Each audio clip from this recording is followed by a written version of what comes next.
ultimately absolutely reading him like a book. Yeah, he knew. He knew where that dropship was almost before it got there, and he was in position to catch it. So we are checking if both players are ready. They are indeed. There's the good luck, have fun, and good game. We are going into game 2 on Metalopolis. Any fans of Loner who would like him to come back and win? And is there anybody out there that wants NEXGenius to seal the deal? Ooh, wow, now that was overwhelming. For the record, this is the finals of the winners bracket. Both these players are top 3 at Blizzcon 2010. Whoever wins this will be in the final 2. NEXGenius in the south position as the blue Protoss, and at the left we have Loner as the red Terran. And now at BlizzCon, I'm sure that it's been hammered into everybody's heads at home, but these guys are playing for $25,000 for first place. That's a big deal. And in addition this year, I'm not sure how many of you out here in the crowd got a chance to look at them, but the winners are also going to get a championship ring, custom made specifically for this event. They look amazing. Please come check them out. And the rings are very impressive, but you gotta remember these two guys are also fighting not only for the money, but for the pride, the honor, Absolutely. the glory, and of course, in many cases, their careers are on the line with many of these matchups. So there is a ton at stake for these guys, and they've been practicing for months to prepare for this event. Now these positions are going to be a little bit advantageous for Loner because of the fact that these mains are so close by air. Look at that very short air distance that will allow those medevacs to get in there and do harassment. And most importantly, it's not so much the distance, but it's the fact that there's empty space down here by this amazing advertisement on this building. This means that no stalkers can run underneath the medevacs and pick them off. It's complete freedom to harass in Loner's position. Yeah, so I think in that sense, the advantage will be a little bit in the Terran's favor at this point, just because they can use that low ground, they can use that air distance to do a lot of things with medevacs, to do things with Banshees, and to continue to harass. In the middle of the map, there is a key watchtower for this matchup that can be used. The one to the south is really the key one for this match between these two players. Control of that will really give players a lot of information about what's coming their way and an understanding of what threats they need to deal with. And of course, they do cover those essential gold mineral expansions. Basically the same thing as a blue mineral patch, except you get money way more quickly. So Except better. Yeah. Except better. It's a blue mineral patch plus plus. You do need fewer workers to staff them, so it really allows you to get a significant advantage if you can take control of those. Now, excitingly, we have seen on our BattleNet statistics, which we'll be talking more about in our multiplayer panel this afternoon, we have seen Protoss versus Terran be a very volatile matchup. There's really no way to know right now who's winning this matchup from a balance perspective, but it is all over the place. It'll be very exciting to watch and see how these pros use these races again. And that's really my favorite part about watching great players play. If they're good enough, they make every matchup look imbalanced. They always know how to make it swing more and more in their favor, and there's NEXGenius running up with the probe, and oh no, the Marine shot at the Meng statue, letting the probe up into the main. So now the probe is seeing everything that's going on. There's really not too much crazy at this point yet, but that factory is going to be a big sign. Yeah, and he's going to see it before he gets out, almost certainly, unless he gets trapped in the corner and killed by those Marines. A vital scout. This is actually a pretty big deal. If Loner's able to get over there and stop that probe, no, it's looking like the probe's easily going to be able to make it over there. Possibly be able to see that factory getting built, yes. NEXGenius now has that very, very vital information to Loner's build. I think this is one of the earlier factories that we've seen coming out of Loner. And off he goes, scot-free. The probe is in and the probe is out. No harm done. And he completely escapes that. Just great, great use of that scout with a lot of free information. That's going to be a little embarrassing for Loner, letting that probe just have an easy 9-to-5 job scouting, got in, saw, left completely unscathed, and the only thing that was actually punished was this Meng statue. Right, and we can see Loner is absolutely determined to make sure that thing goes down. Banks is not a good guy. I No, that's what I heard. Whoa, very, very fast Stargate coming out of NEXGenius. This is a very interesting play. Now looking at that chrono boost, he does have 37 energy saved up, almost certainly saving it to go for some sort of Void Ray. He's getting the second gateway. A lot of Terran players have been having huge problems with big Stalker Void Ray pushes, and with these positions, it is going to be all the stronger. And we actually see that Hellion come out onto play. We'll actually see how many more Marines Loner gets out on the field. If an air unit gets out there that can attack ground, specifically the Void Ray in this case, it is going to be really, really bad news for Loner. There you see he's just dogging that poor little probe to destruction. He's just chasing him down and kills him off, gains control of the watchtower. The Stalker's coming up trying to protect any chance of scouting. He does not want that Stargate to get seen. It's vital that he keep that hidden in this exchange. The Hellion running up. This is big. Will he be able to get up the ramp? Oh, wow. Just barely deterred. There was a couple split seconds where we saw that Loner was trying to get out there and scout that natural and make sure that NEXGenius wasn't going for another fast natural. That NEXGenius just had a few extra seconds to react and block the Hellion from getting in and scouting this very vital fast Void Ray.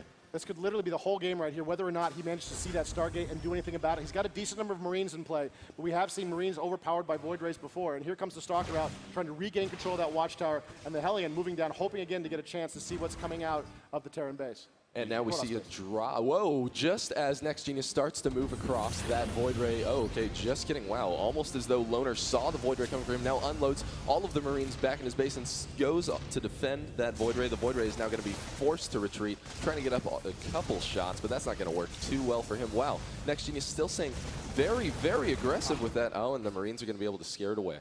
Very nice control right there by NEXGenius, but he's continuing to produce Void Rays and is making units out of 3 Warp Gates. He just really wants to win this game quickly. Loner, of course, though, is making Vikings. We see a Marauder being produced. That's quite bold there.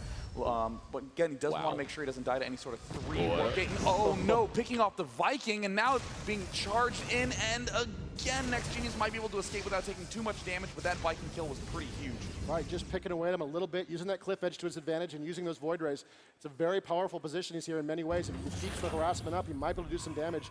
It's pretty exciting. He's continued with the Void Rays up to this point, and now, of course, we can see doing an expansion for the Protoss, trying to build up his economy and really just overrun the players at some point here with pure force. Here come the Void Rays as the harass continues. The Marines trying to chase them away, trying to run them down, and just unable to catch. And Loner just now starting his stim pack research. If he had that, he probably could have caught those Void Rays in a slightly worse position, maybe dealt a little more damage. Right now, they're in very good position. We see this Viking kind of starting to micro around, seeing if he's able to do any additional damage to these Void Rays, but that Viking will drop so quickly if Loner just lets down his control for a couple seconds. This is all about micro for these players at this point. The Viking has got the range. He can dance. The Void Rays can't really catch it without their upgrade, and so he's going to try to dance and try to chase him down.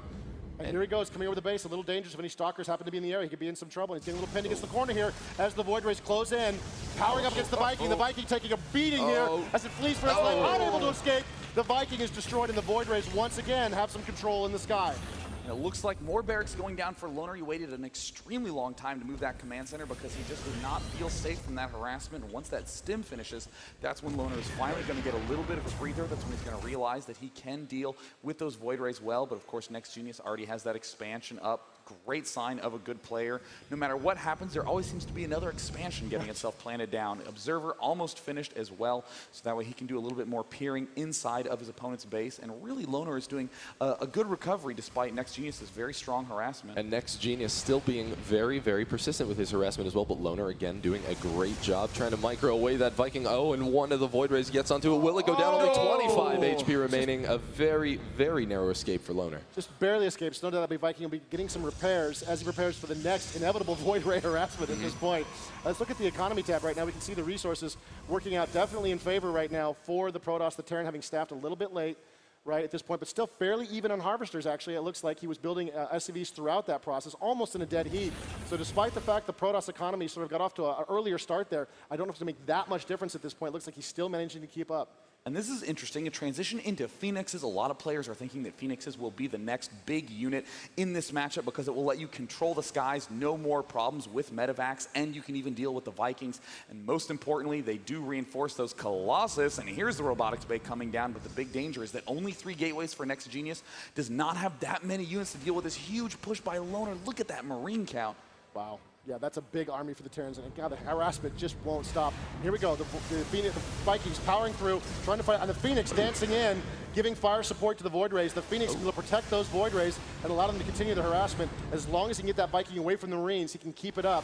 Oh, taking some more hits. That Void Ray is almost gone. Here goes the Phoenix trying to save him. The Phoenix dancing in. Wow, getting him so incredibly low. That lone Viking able to turn around what could have been an awful situation for Loner. Now Loner is able to spot up the cliff there. He's going to get that easy pylon kill.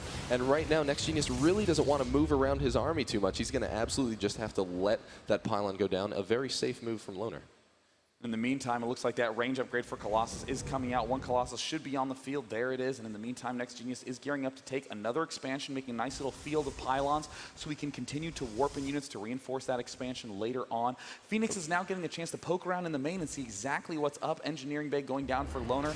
Lifts up a mule. Oh, no. Mules, of course, are the lynch. Wow, and he turns and repairs the mule while it's stuck in the anti-grav beam. Oh, an excellent save from Loner, able to get over there, stop the Phoenix from finishing off the anagrav, and saves his mule in the end. I didn't even quite understand what was happening. I was like, okay, So he's dead, fast. and now he's dead, and now he's, okay, he's actually still alive. What's going It turns on? out the repair was going on. That's incredibly, incredibly fast response by Loner. Very clever to do that little repair. Knows how essential those mules are. Now double Vikings coming out will allow him to deal with the Colossus and those air units, the Phoenixes and the Void Rays. And in the meantime, NEXGenius is warping in a very scary army. And he's got to see that. He's hit the comsat, so he sees the position. He's going to clear out that Statue of Minx to buy his army more space to move around. He doesn't want the Terrans to be able to use that against him. And so now he's in a pretty good position with a decent number of Colossus, 2 Colossus. He'd prefer to have more, but it may be enough as he pushes across the map towards this watchtower. He does have that Thermal Lance upgrade, which again could make a huge difference. He's able to pick off a couple units without suffering too much. Oh, and we see the shield thrown down. Oh, a force field that doesn't quite hurt Loner too much. Loner actually doing a very good job. Now the Zealots are in kind of a difficult position. Oh, but we see the Colossi in the back, able to take down lots of these units. Loner is going to be forced into a bit of a defensive position here, now getting back to his main and trying to regroup. Definitely think that Loner got the better end of that deal, picking off a lot of the Zealots. Those Colossi didn't get the chance to do too much damage, and this is a very dangerous spot to be in for NEXGenius. He is way far away, moving this far north. Oh my goodness, he's going to cut himself off from reinforcements. He needs to do a lot of damage with this attack, but it just might be enough. With all those sentries, he can throw down enough force fields to make the range use of those Colossus. And here's the big push. All the SCVs getting in the fight. 2 force fields thrown down, not the best force fields. He is blocking those SCVs from coming in, and oh no, NEXGenius may have just run out of energy.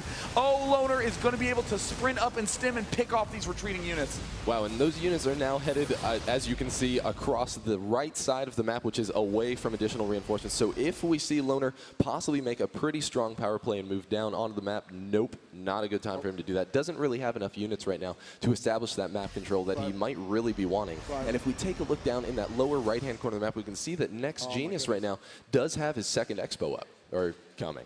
Yes, yeah, so it looks like the Terrans are backing up a little bit again and gathering their forces. I actually think NEXGenius missed a few of those force fields there. They're actually in the way of his own Zealots more than they're in the way of the Marauders. Just great, great micro by Loner, just slipping away from those force fields and getting back into position. I think the force field play cost him in that exchange much more than anything else that he did. 2 players dead even right now, both at 146 food. And really, I'm quite impressed with the way that Loner is continuing to play this off. NEXGenius is gearing up to do a little more aggression, but this is really why Terran players have a lot of trouble in the later stages of the game. You start off making Marines, Marauders, Vikings, and Medevacs, and that's pretty much what you make all game long. The important thing is how you position them. That's what sets apart the men from the boys. And here come the Colossus, doing a good little snipe there, killing that Marine really had it coming. Yeah. But that's enough Vikings. Now, those Colossus are in a little bit of trouble here right now. It's going to be difficult for them to continue to press with that many Vikings in the skies, blasting them to pieces. And looks like he's going to get a few repairs here and get ready for this next Protoss attack. And NEXGenius is doing a very good job setting up camp right outside of Loner's base. He wants to make sure that Loner stays contained at this point, because if he is able to get up that third base, he's going to be doing really, really well and just able to pump out units much faster than Loner will be able to keep up with. Yeah, if he can maintain this position long enough. Oh, here we go. The Terrans dancing in. Don't like to look at the back of them. The Zealots charging in. And there's the stim as the Colossus try to blast through that line. The Vikings are blowing Colossus out of the skies. The Marauders are continuing their press. Goodness! Just Protoss army is just melting under this constant Terran barrage. That did not even look close at all. Wait a minute. Yeah. It's the insane Viking count, the huge spread by Loner. The Colossi, even if there were no Vikings, were not doing enough damage because Loner just had such a big arc. This is the danger with wide spread out open positions, and Loner, who is up against the wall, he is on the back foot, down 0-1, has a huge opportunity right now. He is stepping forward. He is 50 foot ahead of his opponent. We can see some stalkers from NEXGenius trying to pull back for the retreat. There's the scan. Just Zealots and 1 lone Colossi, and NEXGenius, oh no, has absolutely nothing to be able to hold this off. Even taking a look in the army tam right now, we can see that by resources, Loner literally has 4 times the amount of units on the field that NEXGenius has out at this point. We can see those Marines just moving around, able to cut off that Colossus from the rest of his army, easily going to be able to pick up that one that's on the top of the ramp. We see some additional Zealots trying to charge down the ramp and surround this Terran force. The Vikings were able to get over there and pick off the other Colossus as well. Now landing the Vikings. And there's the good game. Wow, what an amazing fight. We saw NEXGenius starting to push Loner into that back corner where maybe he was going to start feeling threatened. NEXGenius attempted to make that push, and Loner just denied him. I know, that was unbelievable. I just cannot believe how not close that last fight was. I mean, that's really honestly a big struggle that Protosses have when they start getting those Colossus. It's the big, scary unit. You feel cool, when you have that many of them, but the big danger is getting them away from your gateway units. You are forced to have one army that is fixed. It cannot split up and be versatile the way that Loners could, and he just exploited that with the good arc, with the Vikings, and very good defense during that harassment. Yeah, absolutely. Those Vikings totally made the difference in that last battle. Just able to pick off those Colossus before they were munchies. We also didn't really see any force fields or Guardian shields out there as well, which might have hurt him a little bit. But ultimately, the Vikings were just going to destroy that